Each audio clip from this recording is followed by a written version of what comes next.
retaliation for the U.S. drone strike against Iran's top commander, Qasem Soleimani. That was last week. That killed him last week. The Iranians have responded with those rockets you see right there. More than a dozen ballistic missiles fired at 2 U.S. military bases in northern and western Iraq last night. So far, no reports of U.S. casualties. You see the president's cabinet now coming to join him there. Vice President Mike Pence, the Defense Secretary Esper, Secretary of State Mike Pompeo, along with the chairman of the Joint Chiefs of Staff, Mark Milley, surrounding the president at the middle of the podium right there. This will be his first response after the tweet last night where he said all is well in response to that Iranian military strike. The Iranians have said that this is all the retaliation they will have for now, the supreme leader.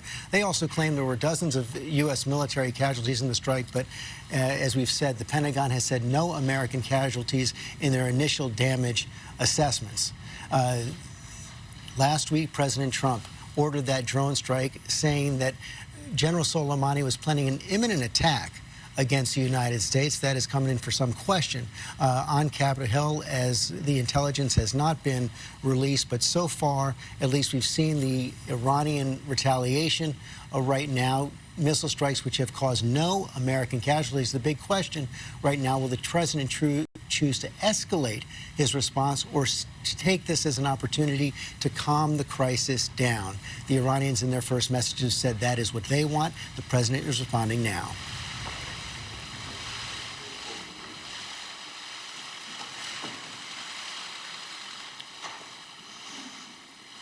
As long as I'm President of the United States, Iran will never be allowed to have a nuclear weapon.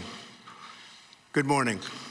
I'm pleased to inform you the American people should be extremely grateful and happy. No Americans were harmed in last night's attack by the Iranian regime. We suffered no casualties. All of our soldiers are safe, and only minimal damage was sustained at our military bases. Our great American forces are prepared for anything. Iran appears to be standing down, which is a good thing for all parties concerned and a very good thing for the world. No American or Iraqi lives were lost because of the precautions taken, the dispersal of forces, and an early warning system that worked very well.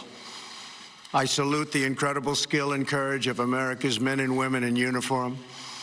For far too long, all the way back to 1979 to be exact, nations have tolerated Iran's destructive and destabilizing behavior in the Middle East and beyond. Those days are over. Iran has been the leading sponsor of terrorism, and their pursuit of nuclear weapons threatens the civilized world. We will never let that happen. Last week, we took decisive action to stop a ruthless terrorist from threatening American lives. At my direction, the United States military eliminated the world's top terrorist, Qasem Soleimani. As the head of the Quds Force, Soleimani was personally responsible for some of the absolutely worst atrocities. He trained terrorist armies, including Hezbollah, launching terrorist strikes against civilian targets. He fueled bloody civil wars all across the region. He viciously wounded and murdered thousands of U.S. troops, including the planting of roadside bombs that maim and dismember their victims. Soleimani directed the recent attacks on U.S. personnel in Iraq that badly wounded 4 service members and killed 1 American, and he orchestrated the violent assault on the U.S. Embassy in Baghdad. In recent days, he was planning new attacks on American targets, but we stopped him. Soleimani's hands were drenched in both American and Iranian blood. He should have been terminated long ago, By removing Soleimani, we have sent a powerful message to terrorists. If you value your own life, you will not threaten the lives of our people. As we continue to evaluate options in response to Iranian aggression, the United States will immediately impose additional punishing economic sanctions on the Iranian regime. These powerful sanctions will remain until Iran changes its behavior. In recent months alone, Iran has seized ships in international waters, fired an unprovoked strike on Saudi Arabia, and shot down 2 U.S. drones. Iran's hostilities substantially increased after the foolish Iran nuclear deal was signed in 2013, and they were given $150 billion, not to mention $1.8 billion in cash. Instead of saying thank you to the United States, they chanted death to America. In fact, they chanted death to America the day the agreement was signed. Then Iran went on a terror spree, funded by the money from the deal, and created hell in Yemen, Syria, Lebanon, Afghanistan, and Iraq. The missiles fired last night at us and our allies were paid for with the funds made available by the last administration. The regime also greatly tightened the reins on their own country, even recently killing 1,500 people at the many protests that are taking place all throughout Iran. The very defective JCPOA expires shortly anyway and gives Iran a clear and quick path to nuclear breakout. Iran must abandon its nuclear ambitions and end its support for terrorism. The time has come for the United Kingdom, Germany, France, Russia, and China to recognize this reality. They must now break away from the remnants of the Iran deal, or JCPOA. And we must all work together toward making a deal with Iran that makes the world a safer and more peaceful place. We must also make a deal that allows Iran to thrive and prosper and take advantage of its enormous untapped potential. Iran can be a great country. Peace and stability cannot prevail in the Middle East as long as Iran continues to foment violence, unrest, hatred, and war. The civilized world must send a clear and unified message to the Iranian regime. Your campaign of terror, murder, mayhem will not be tolerated any longer. It will not be allowed to go forward. Today, I am going to ask NATO to become much more involved in the Middle East process. Over the last 3 years, under my leadership, our economy is stronger than ever before, and America has achieved energy independence. These historic accomplishments change our strategic priorities. These are accomplishments that nobody thought were possible. And options in the Middle East became available. We are now the #1 producer of oil and natural gas anywhere in the world. We are independent, and we do not need Middle East oil. The American military has been completely rebuilt under my administration at a cost of $2.5 trillion. U.S. armed forces are stronger than ever before. Our missiles are big, powerful, accurate, lethal, and fast. Under construction are many hypersonic missiles. The fact that we have this great military and equipment, however, does not mean we have to use it. We do not want to use it. American strength, both military and economic, is the best deterrent.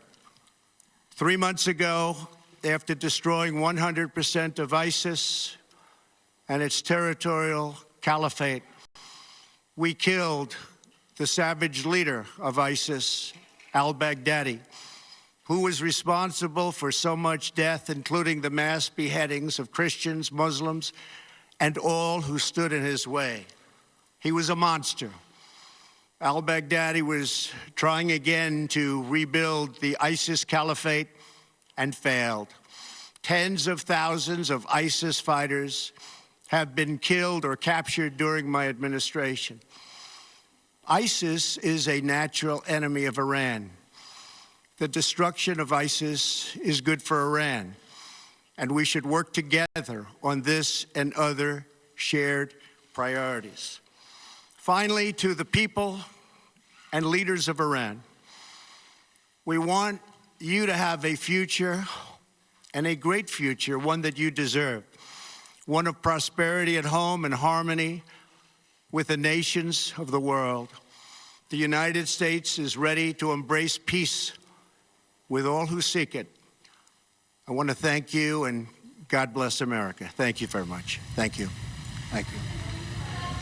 President Trump right there with his response to the Iranian counterattack against U.S. military bases last night, saying that Iran is standing down. Iran appears to be standing down. That is the message from President Trump after announcing that Americans should be grateful that no Americans were harmed in the attack. There were no casualties and minimal damage at the U.S. military bases, according to President Trump. The president also, though, had some strong words for Iran, saying Iran will never be allowed to have a nuclear weapon on his watch, also announcing that he will be imposing tough new sanctions on Iran, but not announcing any new military action that might escalate this crisis with Iran. I want to go to Ian Pannell, our senior foreign correspondent in Erbil, where one of the U.S. military bases was struck last night. The president confirming there no casualties, also saying that the early warning system that had been put in place seemed to work. As you've been reporting all morning long, the Iraqis were given a heads up by the Iranians. Yeah, that's right. I think some people say, when is an attack not an attack? Now, that's not to minimize what happened and the gravity of it, but the fact that there were no U.S. casualties, no coalition casualties, and no Iraqi casualties is pretty remarkable given the scale of the attack. And ABC is now reporting that there were a number of short and medium-range missiles that were fired from multiple locations in Iran at these two sites in Iraq. So it's remarkable that no one was injured. We also know that U.S. troops were down in the bunker when those missiles were fired. Now, the Iraqi Prime Minister's office confirming to ABC News that they were given a call just after midnight local time by the Iranians to tell them that there was some form of attack coming. They didn't say where, they didn't say what particular sites, and they didn't say when. Now, we've asked repeatedly of the Iraqis, and also we've asked the Americans whether or not they communicated with each other about this threat. One presumes that they did, but neither side is willing to say so because potentially it compromises them. I think this was pretty conciliatory. I think many people would be pleased with this. The question now, I think, for us on the ground is how do the Iraqi militias respond? Remember, it was their actions in the first place, Kataib Hezbollah in particular, who fired those rockets at the U.S. base. It killed the U.S. contractor, that started to lead to this escalation. And we're certainly hearing from the leader of one of those organizations that is prescribed by the United States as a terrorist organization this evening. They're saying that the Iranians have had their turn. Now it's time for the Iraqi militias to respond. That may harm this conciliatory message. We will be watching that. Of course, we're also going to be watching Iran. Our chief global affairs anchor, Martha Raddatz, in Tehran right now. And Martha, it does seem to be some delicate choreography here. The president saying the Iranians appear to be standing down. The foreign minister earlier today said that the Iranians had concluded their attack. So they're also, we're seeing conciliatory moves on both sides wrapped up in some pretty harsh rhetoric. Exactly, George. Iran really walked a fine line here. We saw all week the emotion in this country for the loss of Soleimani, millions taking to the streets and shouting for revenge. But the Iranian officials had to know that they would be ending up in a huge conflict if they made a very, very massive attack somewhere. So they walked that line very well. They appeased the people here in so many ways, taking out some sort of retaliatory attack, but no loss of life and no larger conflict. The Iranians, the foreign minister told me that if they do not attack again. If the United States does not take military action, Iran will not either. George. Martha Raddatz, thanks. Cecilia Vega at the White House. Cecilia, the president declaring something of a victory here, also reinforcing that message that he had several days ago after the killing of General Soleimani. The United States does not want a war. Yeah, his final words were the United States is ready to embrace peace. And George, I've got to say, this really was the greatest test that we have seen President Trump face so far since taking office.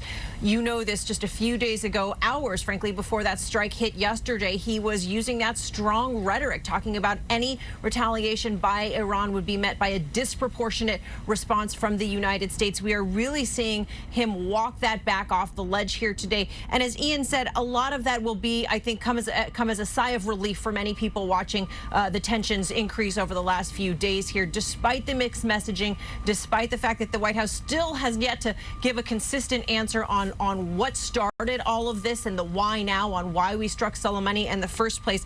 But we are seeing here today a de-escalation from this White House, a strong change in rhetoric. And George, it's worth pointing out, of course, that this is a president who campaigned and is now facing re-election again on his promise to end wars in the Middle East. Getting out of the Middle East, and the president calling on NATO to get into the Middle East in those remarks as well. Okay, Cecilia, thanks very much. As the president said, no American, no Iraqi casualties last night. But just hours after the Iranian missile attacks on the U.S. bases, a passenger plane taking off from Tehran's airport went down just moments after takeoff, killing more than 170 people on board. I want to bring in our aviation consultant, David Curley, correspondent David Curley, for more on this. David, initially, the Ukrainians were backing up with the Iranians. Were saying that this was a mechanical failure. Now, all anyone is saying is the investigation is continuing. We don't know if this was an accident caused by something internal to the aircraft or something external.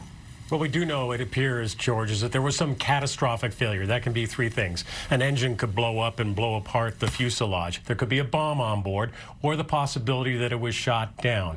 We don't have any indication of either of those. We kind of see that it disappeared from flight tracking, which suggests that catastrophic failure. Now, the Iranians have the black box. That will have the answers for us, but they said they're not going to provide it to the manufacturer, Boeing, or to American officials, and they have not said who's going to read it out. If it was a shoot down, there is the possibility that the intelligence community tracked radar that actually could see that missiles were actually fired at this aircraft. Way too early to tell. There are indications on the wreckage as well if it was shot down or a bomb blast. The question is, who will the Iranians let see the wreckage and the black box that could tell us what happened to this airliner? And right now, no one is seeing it. David Curley, okay, thanks very much. We're going to return now to our regular programming. Our coverage will continue on this crisis on ABC News Live with Tom Yamas.